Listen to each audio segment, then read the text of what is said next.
Okay, so there I am again. Now, just to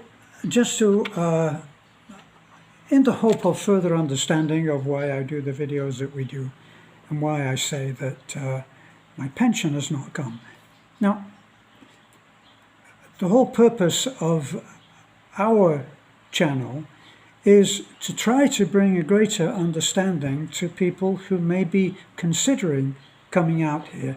And all of what I'm talking about here is grassroots. It's what happens when you get up in the morning and you face the day as well, like me, like an ordinary guy, and we've worked hard for what we've got. We have arrived at a fairly comfortable place. We spend our money on trying to get our resort into a working situation. Now, the object of that, and I find that this is very much the focus of most of the good, decent guys that I know that have come over here, foreigners of any nationality, and they've come over here and they have been inspired. One subscriber wrote to me just a few days ago and said, vloggers like you guys, in other words, not just us, we're not the heroes, but vloggers like us who are trying to be honest and trying to be transparent, have inspired him, and I would like to think many other people, to take a chance on a second chance, take the risk, take what we used to call a leap of faith. Now, so do we have a perfect life? No, we don't have a perfect life. Sometimes we take a little period of worry when the government doesn't send one of my pension checks. I have two, they're very modest. Now, Beth and I are not a perfect marriage for however good it may seem.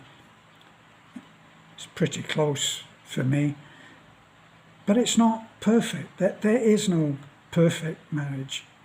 And honey, as an aside, the dog is peeing on the mat there. If you want to catch him. No, don't. Too late. I think he's already done it on the mat. No, Ryder, not you, only him. We have a little Shih Tzu, and it's not quite house trained yet. So, Beth and I have a perfect reason to be together. We both felt a need to help, and so we did that. It was the start of an extremely rewarding, productive 8, 9 years of our life, 10 years of our life, and we felt that we were really making a difference in the small way that we live in our community. Lots of people said that they would like to come and do the same as what we're doing. And then when they saw what we went through in order to get our license to be a charity, they said, maybe not, which we understood. But we did it. We had an incredible time doing it. It was incredible to see changes which were enormous in people's lives. We were not really equipped. We were certainly not trained for the kind of thing that we saw. But it was an incredible time for me. When I first came out here, I'd given up the idea really of almost of being happy again. And then I decided to take control of my foolish misemotion and make a start somewhere else, have an adventure. And that's what I did. Came out, I only had $2,000. $2,000. Right, I sold everything I had, and everything that I couldn't sell I gave away, and I came out here. Now, it's not the first time that I've lost everything. So I guess while I have something to say about being successful, I have a load of experiences about about not being successful, okay? But anyway, I didn't intend to get married. That was the last thing on my mind. And as I've said many times before, it just happened that I met Beth. When I saw her, it was for the purpose of maybe we could be together. And I looked at her, a pretty, lovely young lady, and I said, she's too young for me. And she looked at me and saw my craggy old face, looks like a ruined quarry, and she said, he's too old for me. But you know what happened, and we've had 11 wonderful years together. And so coming out here, it's a leap of faith. The last person that wrote to me and actually said, you vloggers, meaning us and others, have inspired me to take a chance on another life. And he's going to come out. And he said it's scary. But what I've learned is you're never ready to take the plunge. And if you knew what was coming, you probably wouldn't take the plunge. And you'd live in what may be a very sad little life. I visited, very quickly now, I should tell you, that I visited the UK a few years ago. And back then we were heavily doing our charity work, and it was very, as I say, very rewarding and fulfilling. But I went to see my son in the UK, and while I was there, I was encouraged, Dad, why don't you come and live back in the UK, you know? Me thinking, well, I'm not going to discount something out of hand, but what would I do? Well, as soon as you got here, you would just go to the council, anywhere that you wanted to live, and say, I'm home, and I got nowhere to live, and I'm 70 odd years old. And he said they would find you an apartment and put you in it and help you with the furnishing and give you a heating allowance when the weather got very cold, as it does for about 9 years of 9 months of the year. And yes, I said, yes, doesn't that sound wonderful?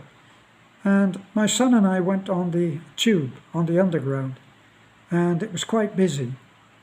And I was standing holding on to a strap, and a young man sitting right opposite me, he had a seat.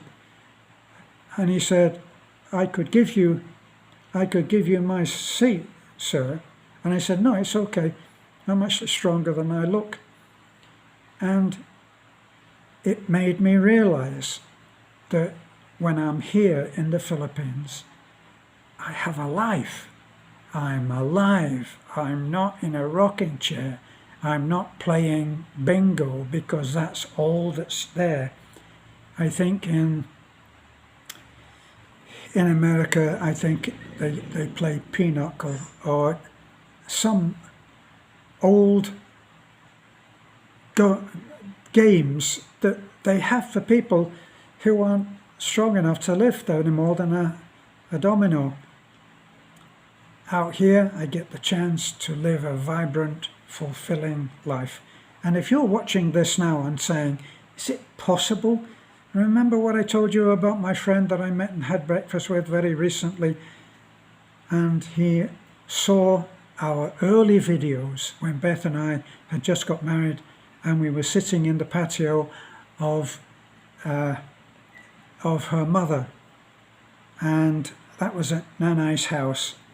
And we were sitting there and we chatted about being married. In fact, it might have been that particular video that we made called Till Death Do Us Part, in which we discussed whether I would be cremated or buried. Cremation was my choice. So, my friend Isaac looked at that video and he told me, I thought, is it possible that a place exists like that? And he decided to just give everything up. And he came out here with very little organized.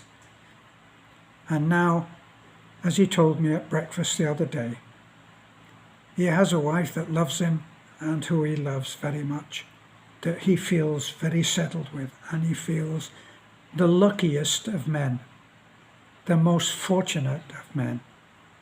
Now, this is not true. He is not the most fortunate of men. I am. Don't forget to like, comment and subscribe. And because of the way that YouTube is now treating us, it will help a huge amount if you just share to any friend that you might think might even smile at what we are doing. Bye for now.